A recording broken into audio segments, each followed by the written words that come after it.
Andhra Pradesh deputy ముఖ్యమంత్రి జనసేన అధినేత పవన్ కళ్యాణ్ తన మీద, తన కుటుంబం మీద, తన పార్టీ మీద వస్తున్నటువంటి విమర్శలు, కామెంట్లు వీటి విషయంలో ఒక సెపరేట్ సోషల్ మీడియా టాస్క్ ఫోర్స్‌ని పెట్టుకున్నారు.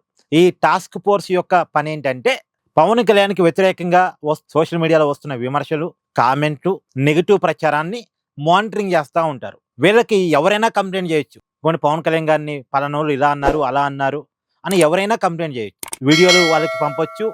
ఫోటోలు పవన్ కళ్యాణ్‌కి నెగెటివ్‌గా ఉన్నటువంటి ఫోటోలు అవన్నీ కూడా వాళ్ళకి ఇవ్వచ్చు. అయితే వాళ్ళు కూడా పవన్ కళ్యాణ్ మీద ఎవరైనా విమర్శలు చేస్తే పట్టించుకోరు. పవన్ కళ్యాణ్ మీద ఎవరైనా విమర్శలు చేయొచ్చు. అందరికీ భావ ప్రకటన స్వేచ్ఛ ఉంది.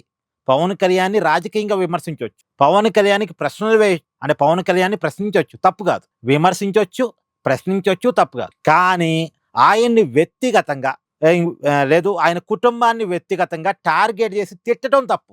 ఆ తిట్టిన వాళ్ళ మీద చర్యలుంటాయి. మరి నిన్న పవన్ కళ్యాణ్ గారు స్టేట్మెంట్ ఇచ్చారు. భావ ప్రకటన స్వేచ్ఛను నేను గౌరవిస్తున్నాను, నా ప్రభుత్వం గౌరవిస్తుంది. కానీ భావ ప్రకటన స్వేచ్ఛకు కూడా కొన్ని పరిధులుంటాయి. ఆ పరిధి దాటి ఇష్టం వచ్చినట్టుగా తిడతాం, పవన్ కళ్యాణ్ తిడతాం, వాళ్ళ ఇంట్లో ఉన్నటువంటి ఆడవాళ్ళని తిడతామంటే ఈ టాస్క్ ఫోర్స్ ఒప్పుకోదు. వాళ్ళ మీద చర్యలు తీసుకుంటది. చట్టపరమైన చర్యలు తీసుకుంటది. ఇది పవన్ కళ్యాణ్ చెప్పిన మాట. కరెక్టేగా? ఇప్పుడు పవన్ కళ్యాణ్ గారి కూతురు మీద అనేక కామెంట్ చేస్తున్నారు, ట్రోల్ చేస్తున్నారు. పవన్ కళ్యాణ్ మీద కోపం ఉంటే పవన్ కళ్యాణ్ విమర్శించాలి కానీ పవన్ కళ్యాణ్ గారి కూతుర్ని విమర్శించడం ఏందండి? లేదు ఆమెను కామెంట్ చేయడం ఏందండి? ఆమెను ట్రోల్ చేయడం నాకు అర్థం కావట్లే. ఇంట్లో ఉన్న కుటుంబ సభ్యుల మీద ఎందుకు అసలు ఏడుపు?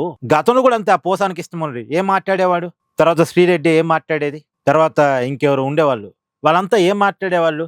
ఆ పంచ్ ప్రభాకర్ లేదా ఇంకా బ్యాచ్ చాలా మంది. ఇప్పుడు మొన్న మధ్య కూడా ఆ ప్రశ్న రావన్. ఇప్పుడు పవన్ కళ్యాణ్ విమర్శిస్తే తప్పులేదు, ప్రశ్నిస్తే తప్పులేదు. కానీ ఎందుకు వ్యక్తిగతమైన కామెంట్స్ ఏంటి? ఒక పరిధి దాటి తిట్టడం ఏంటి? తప్పు కదా. సో ఇలా తప్పులు చేసే వాళ్ళ కోసం, వాళ్ళ మీద చర్యలు తీసుకోవడం కోసం ఒక ప్రత్యేక టాస్క్ ఫోర్స్ని పవన్ కళ్యాణ్ ఏర్పాటు చేసుకున్నారు. Thank you. Please do like, share and subscribe this channel.